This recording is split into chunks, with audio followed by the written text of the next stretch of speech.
오늘 우리가 함께 나눌 말씀은 예레미야서 20장 7절에서 18절의 말씀이 되겠습니다. 예레미야 20장 7절에서 18절의 말씀.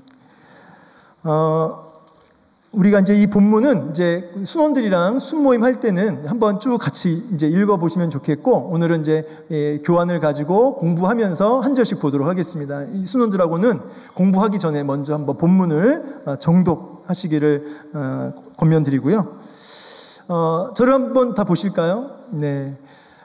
여러분 신앙이 참 좋다. 저 권사님은 참 믿음이 좋다. 아니면은 저 집사님은 참 믿음이 별로다. 뭐 이렇게 얘기는 안 하죠. 네, 근데 안 하는데 마음속에서라도 이렇게 우리가 생각을 할 때는 어떤 걸 가지고 우리가 그렇게 이야기를 할까요? 뭘 보고 신앙이 좋다 이렇게 생각하십니까? 행실을 보면 된다. 뭐 예배하는 걸 보면 된다. 뭐 이렇게 얘기를 많이 하죠. 근데 여러분 이제 사실은 뭐 봉사를 얼마나 했는가, 그리고 이제 뭐 중직자인가, 아니면은 헌금 생활 어떻게 하는가. 사실은 이제 그런 눈으로 드러나는 어떤 행실이나 보여지는 데이터 가지고 그 사람의 신앙이 좋다라고 우리가 이제 일반적으로 많이 그렇게 하는데, 사실 그것이 하나님 앞에서 정말 그러한가라고 했을 때는 잘 모르죠. 왜냐하면 신앙 고백이 싹 빠지고 헌금 생활 할 수도 있고요. 신앙 고백이 싹 빠지고 봉사도 얼마든지 잘할 수 있다는 거죠. 심지어 설교도 그 신앙 고백이 빠지고 설교할 수가 있어요. 사실은. 이건 뭐 저도 설교자니까 강의할 때도 마찬가지고. 그러니까 그 사람이 어떻게 보여지고 나타나지고 드러나지는 것 가지고 그 사람의 신앙이 좋다 나쁘다를 판단하기에는 참 한계가 있다는 것입니다. 그러면 무엇으로 그 사람의 영혼이, 신앙이 건강한지, 좋은지, 성숙한지, 아니면 병들었는지, 문제가 많은지, 이제 이런 걸 어떻게 우리가 판단하고 어떤 평가 기준이 뭘까, 이런 이제 생각을 해볼 때 오늘 본문에 사실은 이제 그 답이 있겠다는 것이죠. 그래서 우리가 본문을 이제 보면서 이제 우리가 그 답을 같이 찾아갔으면 좋겠습니다. 오늘 본문은 굉장히 소중한 본문입니다. 저 개인적으로도. 이제 왜냐하니까 이제 뭐 이사야 선지자도 그렇고 예레미야 선지자도 그렇고 넘사벽, 그러니까 제가 목회자고 저도 주의 길을 가는 종으로서 제가 구약에 태어나지 않은 것을 되게 감사해요. 왜냐하면 넘사벽입니다. 넘사벽. 근데 이 예레미야, 그 위대한, 정말 흐트러지지 않는, 정말 목숨 걸고 살아가는 예레미야.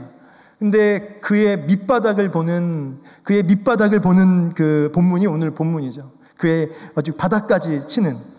그러니까 여러분, 사실은 저는 이런 데서 더 사실 은혜를 받습니다. 막 이렇게 빈틈없고 승리하고, 그때도 은혜가 되지만 이렇게 그 신실한 주의 종이 막 무너져 내리는 이런 모습을 보면서 굉장히 많이 공감을 받고 위로를 받고 회복을 경험하게 됩니다. 오늘 이 예레미야도 이제 그렇다는 것이죠. 그래서 우리도 신앙이 잘 나갈 때가 있고 막 힘이 나을 때도 있지만 막 무너져 내릴 때도 있잖아요. 오늘 예레미야가 어떻게 그 위기를 넘어가는지, 여기에서 사실은 그 사람의 신앙의 성숙도가 확인되는 거예요. 그러니까 배가 부르고 등 따실 때는 그 사람의 진짜 모습을 보기가 어려워요. 근데 그 사람의 진짜 신앙의 성숙도는 언제 확인되냐면 고난과 그 밑바닥에 딱 떨어졌을 때 그 사람의 진짜가 드러나는 거죠. 그 사람의 신앙의 성숙도가 그때 제대로 확인이 되는 것입니다.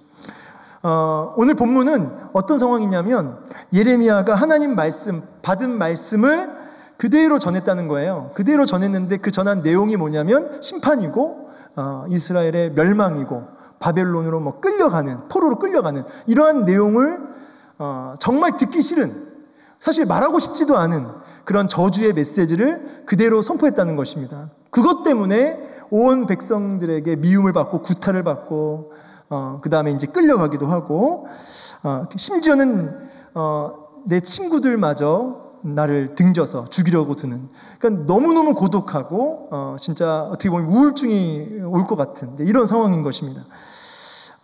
우리 1절, 그러니까 1번, 우리 본문 교환을 한번 펴보세요. 교환 보면은 그 1번에 가로 1번 문제를 한번 읽어볼까요? 자, 시작. 예레미야가 말할 때마다 외치며 죄송합니다. 예레미야가 백성에게 조롱받는 이유는 무엇입니까? 죄송합니다. 7절과 8절 본문 한번 읽어보겠습니다. 시작. 여호와여, 주께서 나를 권유하심으로 내가 그 권유를 받았사오며 주께서 나보다 강하사 이기셨으므로 내가 조롱거리가 되니 사람마다 종일토록 나를 조롱하나이다. 내가 말할 때마다 외치며 파멸과 멸망을 선포함으로 여호와의 말씀으로 말미암아 내가 종일토록 치욕과 모욕거리가 됨이니이다. 아멘. 그러니까 이제 예레미야가 이렇게 힘든 이유가 잘 나와 있죠. 파멸과 멸망을 선포했기 때문에 이제 그랬다는 것이에요. 굉장히 지금 읽으면서 깜짝 놀란 구절이 제가 있는데 그게 뭐냐면 방금 읽었던 본문 자세히 보면은 이제 8절 보면은 여호와의 말씀으로 말미암아, 그렇죠? 여호와의 말씀으로 말미암아 내가 이렇게 힘들다는 겁니다. 여러분, 말씀으로 말미암아 힘이 납니다. 여호와의 말씀으로 말미암아 내가 고난을 이겨냈습니다. 내가 여호와의 말씀으로 말미암아 내가 복을 받았습니다가 아니라 여호와의 말씀으로 말미암아 내가 이렇게 고통스럽다는 거예요. 이게 굉장히 중요한 메시지인데요. 뭐냐면 여러분, 우리가 진짜 하나님의 백성들, 정말 신앙이 성숙한 사람일수록 이런 걸 경험하게 되어 있습니다. 하나님 말씀 때문에 내가 모두에게 이렇게 칭찬받고 말씀대로 살려고, 말씀대로 내가 그대로 살고 그대로 증거하려고 하면 할수록 오는 여러 가지 고통과 어떤 십자가의 고난을 감당하게 된다는 것입니다. 여러분, 말씀대로 순종하고 살 때 오는 어려움과 고난이 있어요, 없어요? 있어야 된다는 거예요. 있어야 하시지만 여러분, 제가 질문하고 싶은 게 그럼 뭐가 있습니까? 요즘 여러분이 고통받고 힘든 걸 한번 자세히 들여다보세요. 요즘 내가 뭐 때문에 힘든지 자세히 들여다보시면 말씀으로 말미암아 힘든 건지, 아니면 내가 실수하고 내 욕심 때문에 내가 고통받고 있는지. 그러니까 이제 예전에 저희 어머님도 이제 권사님이신데 이제 물질 때문에 힘드신 적이 있어요. 근데 이제 그때 보면은 좀 욕심을 부리셨던 거죠, 과거에.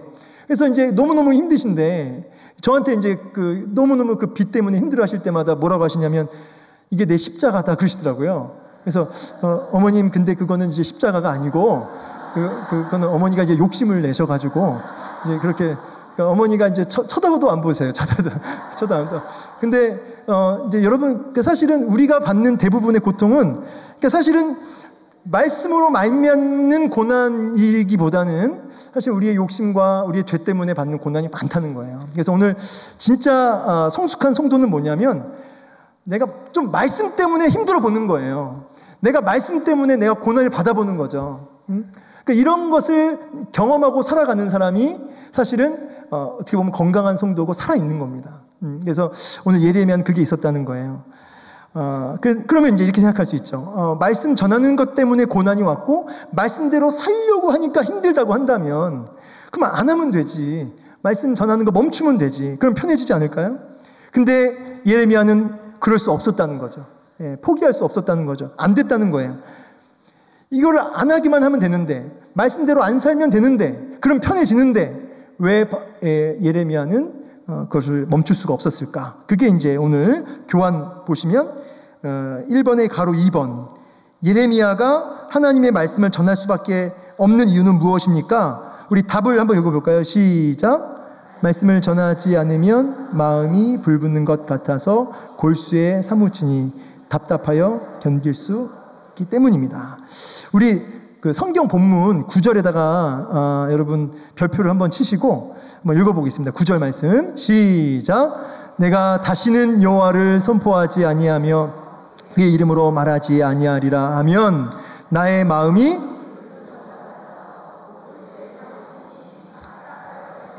없나이다. 아멘. 이것 때문에 멈출 수가 없었다는 거죠. 제가 이 부분을 제가 공동 번역, 이제 다른 번역본을 읽어볼게요. 다시는 주의 이름을 입 밖에도 내지 말자. 주의 이름으로 하던 말을 이제는 그만두자 하여도, 결심을 해도 뼛속에 갇혀있는 주의 말씀이 내 심장 속에서 불처럼 타올라 견디다 못해 저는 손을 들고 말았습니다. 이게 이제 다른 번역인데 너무 이렇게 와닿는 거죠. 하나님의 말씀이 뼛속에 말씀이 갇혀 있는 거죠. 그러니까 뼛속까지 말씀이 새겨져 있다는 거예요. 근데 그 뼛속까지 깃들여진 그 말씀이 가만히 있는 게 아니라 내 심장에 불을 붙여버렸다는 거죠. 그래서 내가 손을 들었대요. 이 말은 견딜 수가 없어서 완전히 항복해버린 거죠. 못 이기는 거예요. 못 이기는 거죠. 이 뼛속까지 말씀이 깊이 박혀 있을 때, 다시 말하자면 하나님의 말씀이 계속 제 마음과 생각에 계속 맴돌면서 떠나지 않을 때, 그때 그 말씀이 비로소 우리의 가슴을 막 불타오르게 하는 것입니다. 이게 뭐냐면 다른 말로 막 가슴에 불붙는 거룩한 열정을 부어주신다는 거죠.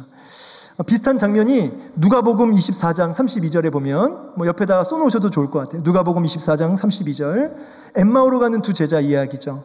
낙심과 또 실망 속에 그냥 모든 것을 다 내려놓고 싶은 그 순간에 주님이 찾아오셨죠. 그리고 말씀을 풀어주세요. 누가복음 24장 32절 읽어드립니다. 그들이 서로 말하되 길에서 우리에게 말씀하시고 우리에게 성경을 풀어주실 때에 우리 속에서 마음이 뜨겁지 아니하더냐. 아멘. 그러니까 하나님의 말씀이 우리의 내 심장을 불타오르게 했다는 것입니다. 여러분, 참 사람이 병이 들면 입맛이 없습니다. 입맛이 없으면 기운이 빠지죠. 못 먹으니까. 영적으로도 마찬가지예요. 영적으로도 병이 들면 기운이 없어요. 영적 병이 들면.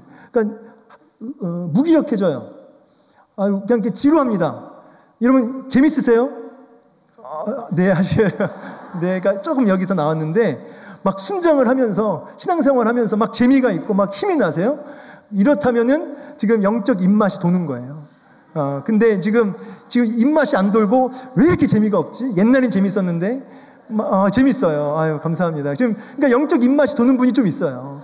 근데 지금 영적 입맛이 딱 이제 안 돌아가지고 이제 무기력하고 그냥 이렇게 막 눌려 있고 이러면은 지금 뭡니까? 지금 불이 다 꺼져가는 거예요. 예.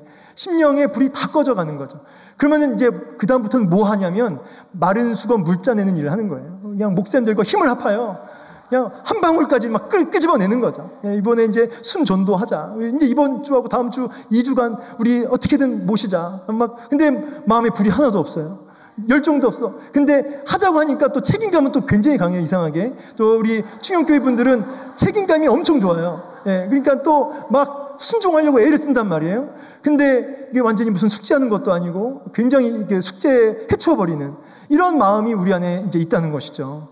그러니까 여러분 사실은 하자가 아니라 그냥 자연스러워야 되는 거예요. 우리 순전도 합시다. 이번 2주 동안 우리 좀 오시라고 합시다. 이런 말을 할 필요가 없는 거예요. 사실은 여러분들이 우리가 말씀이 우리 뼛속에 새겨져서 그 말씀이 우리 심령에 막 불을 붙여가지고 뜨거워지면 내비둬도 그냥 나가서 하는 겁니다. 나가서. 그러니까 우리의 진짜 근본적인 문제는 불이 꺼졌다는 거예요. 예, 불이 꺼졌다는 거예요. 그럼 불을 다시 붙이는 방법은 뭐냐면 여러분의 뼛속에 하나님 말씀이 심겨지는 거예요. 뼛속까지 하나님 말씀을 새기는 거죠. 근데 이제 사실은 제가 자주 쓰는 방법이지만 우리 순모임, 우리 교구 모임 때도 주일날 담임목사님 설교 본문을 딱 물어보면 세상 아무도 모르는 일들이 벌어져요. 왜냐하면 말씀은 그때 분명히 좋았지만 뼛속에 새겨지지 않으니까 그냥 아무도 모르는 일들이 벌어져요. 그러니까 제가 이제 부탁드리고 싶은 말씀은 뭐냐면 하나님 말씀을 한번 들으면 뼛속에 새길 정도로 그 말씀을 붙들고 늘어지고 머리와 마음속에 계속 맴돌아서 비로소 우리 심장에 불이 붙을 때까지 그 말씀을 붙들고 있으라 이 말이에요. 그때 여러분 비로소 사역이 시작되는 거예요.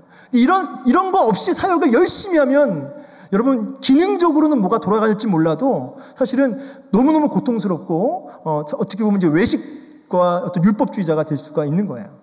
오늘 이제 본문에서 이 누가복음 24장 31절과 같이 연결해서 보셨으면 좋겠고 그 다음에 우리 7절에 중요한 단어가 있는데 우리 7절에 보면은 뭐라고 나오냐면 본문 7절에 보면 권유란 단어가 나와요.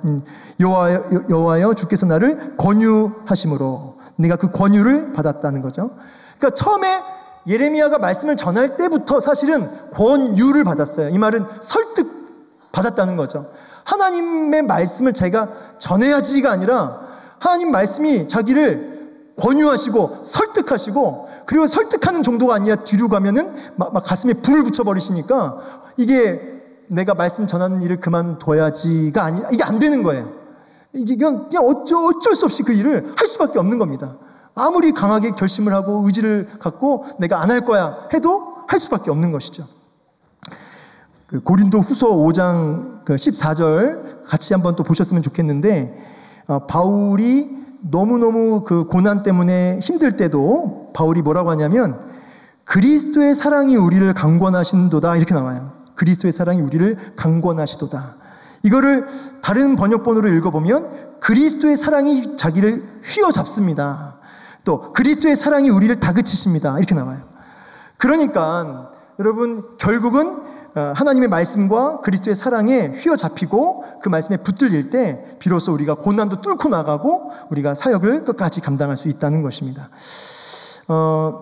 우리가 이제 보시면 그래서 이제 말씀에 휘어잡히고 말씀에 붙들리면은 그렇게 불이 붙어서 우리가 낙심 속에 안 빠지고 사역을 이어갈 수가 있는데, 정말 특별한 하나님의 은혜가 또 뭐가 있냐면, 그렇게 말씀을 뼛속까지 새기려고 드는 자에게 심령에 불을 붙여주실 뿐만 아니라 축복을 주시는데, 무슨 축복을 주시냐면 따라합시다. 임마누엘 축복.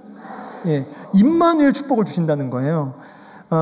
그 11절을 한번 읽어보겠습니다. 오늘 본문 11절. 자, 시작. 그러나 여호와는 두려운 용사 같으시며 나와 함께 하심으로 나를 박해하는 자들이 넘어지고 이기지 못할 것이오며. 아멘. 여기 함께 하심으로, 예. 그러니까 하나님 말씀을 뼛속까지 새기려 드는 자에게 뭘로 함께 하시냐면 임마누엘로 함께 하셔서 그와 동행하셔서 그의 편이 되어 주신다는 거예요. 사방이 두려움이고 친구들마저 외면하고 죽이려 드는 그런 상황 속에서 그야말로 외롭고 미쳐버릴 것 같은 그런 조롱받는 상황 속에서 하나님의 함께 하심을 느끼게 된다는 거죠. 하나님이 옆에서 내가 네 편이야. 그 마음이, 그 심령을 확 사로잡는 그 순간, 그때 성도에게 뭐가 발동이 되냐면, 따라합시다. 성도의 인내. 예. 그때 비로소 성도가 어떤 모습을 취하게 되냐면 버티고 견딜 수 있는 힘이 생기는 거예요. 그래서 예레미야가 끝까지 인내할 수 있었던 것도 이 확신, 함께하고 계시는구나. 주님이 나와 함께 하시는구나. 날 붙들고 계시는구나. 그게 느껴지고 깨달아졌다는 것이죠. 근데 좀 이제 이상한 게 있습니다. 이제 뭐가 이제 이상하냐면 14절부터, 본문 14절부터 18절까지는 굉장히 무슨 이 본문의 문맥이 완전히 이렇게 무너져 내리는 듯한, 뭐냐면 지금 13절까지는 믿음이 참 좋아요. 막 굉장히 막 심령에 불이 붙는다 막 이러면서, 근데 14절부터는 자기 생일을 저주하면서 내가 왜 태어났는지 막 하면서 막 어찌하여 내가 이런 고통을 받는가 막 하면서 탄식하는 내용으로 일관됩니다. 여러분, 이게 굉장히 좀 뭔가 이상하죠. 자기 생일을 저주하고 마치 다른 사람이 말하는 것처럼 보여져요. 그럴 정도로. 예. 근데 어쩌면 굉장히 불경건해 보이고 무례해 보이는데 하나님의 책망을 안 하십니다. 이상하죠? 예. 예레미야가 14절부터 18절까지 이렇게 어떻게 보면 무례할 정도로 막 쏟아붓는 이유가 무엇이냐? 12절입니다. 우리 12절 한번 다 같이 읽어보겠습니다. 시작. 의인을 시험하사 그 패부와 심장을 보시는 만군의 여호와여, 나의 사정을 주께 아뢰었사온즉. 아멘. 이제 뒤에 또 나오는데, 그러니까 뭐냐면 내 속을, 나보다 나를 더 잘 아시는, 내 속을 훤히 꿰뚫어 보시는, 내가 왜 이렇게 힘들어 하는지 나는 모를 수가 있는데 나보다 나를 더 정확히 아시는 그 주님께서 보고 계신다는 거예요. 보고 계신다. 그러니까 그 하나님 앞에 내 속 사정을 아뢰는다는 것이죠. 나의 사정을 주께 아뢰었사온즉, 나의 사정을 주께 아뢰었사온즉, 예, 하면서 14절부터 자기 마음의 그 모든 고통과 그 쓴뿌리를 다 토해내는 이런 모습을 보게 되는 것입니다. 그래서 이제 여러분 정말 신앙이 성숙한 사람은 어떤 사람이냐라고 했을 때 마지막으로 결론은 뭐냐면 낙심하지 않고 어떠한 상황 속에서도 절망하지 않고 이렇게 우울하고 낙심하지 않고 그렇게 절대 낙심하지 않는 사람이 아닙니다. 예, 아니라고요. 낙심할 수 있어요. 예. 아니라고요. 문맥을 잘 이해하셔요. 제가 말해놓고도 막 꼬이는데 뭐냐면 낙심이 되지 말아야지. 예수 믿는 사람이 왜 낙심합니까? 그게 좀 뭔가 이상한 거예요. 아니 예수 믿는데 낙심하지 말아야지 이렇게 말하는 게 뭔가 믿음이 대단히 좋아 보이지만 아니 예레미야도 낙심이 되고 다윗도 낙심이 되고 성경에 낙심 안 된 주의 종들이 어디 있어요? 다 낙심이 되지. 그러니까 예수 믿으니까 낙심하면 안 된다고 뭐 이러면은 혹시 그게 좀 이상한 것 같아요. 제가 볼 때. 그러니까 낙심이 돼요.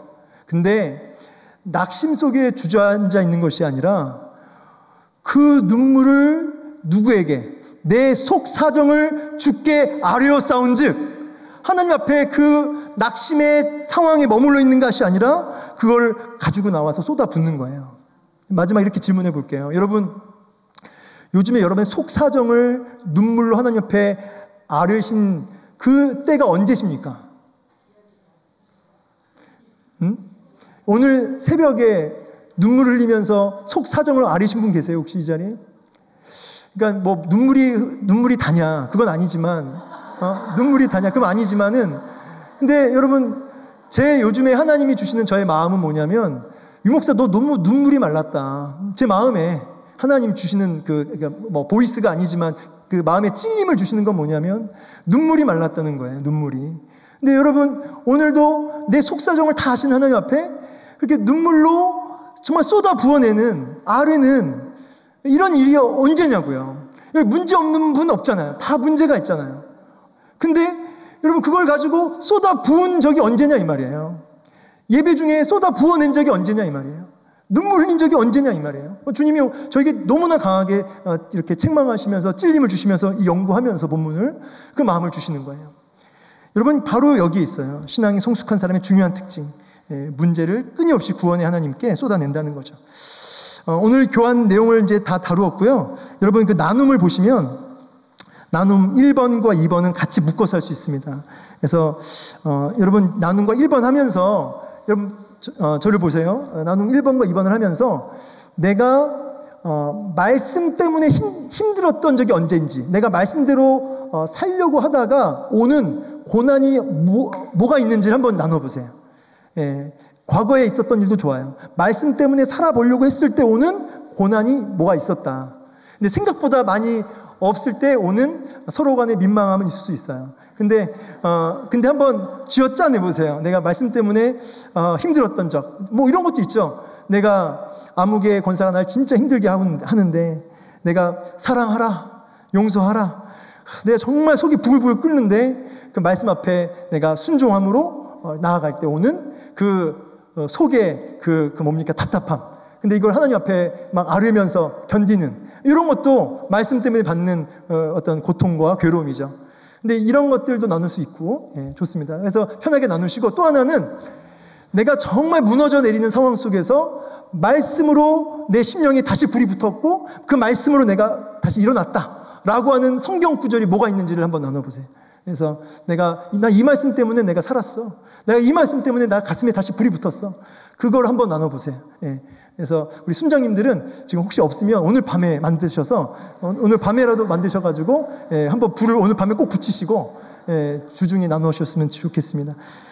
그리고 이제 그 다음에 나눔 3번은 뭐냐면 나눔 3번은 이제 여러분 결국 그거예요. 내 속 사정을 눈물로 아른 적이 언제인지. 그래서 우리 순모임 할 때 우리 순원들이 속 사정을 하나님이 들으시지만 좀 나눠보세요. 나눠보시고 우리 같이 속 사정을 아뢰는 시간 가집시다 하면서 같이 그렇게 기도하는 시간 가졌으면 좋겠고 속 사정을 좀 들어주는 시간 되었으면 좋겠습니다. 이제 우리가 초청 주간입니다. 이제 이번 주하고 다음 주. 근데 여러분 정말 다시금 우리의 심령에 불을 붙여주셔서 한 영혼을 향한 아버지의 마음, 아버지의 눈물로 그 영혼들을 모셔오고 또 우리 교구 모임에도 모셔올 수 있고 이런 정말 자연스러운 모습들이 막 짜내는 게 아니라 자연스러운 기쁨의 모습이 우리들 가운데 있기를 축원합니다.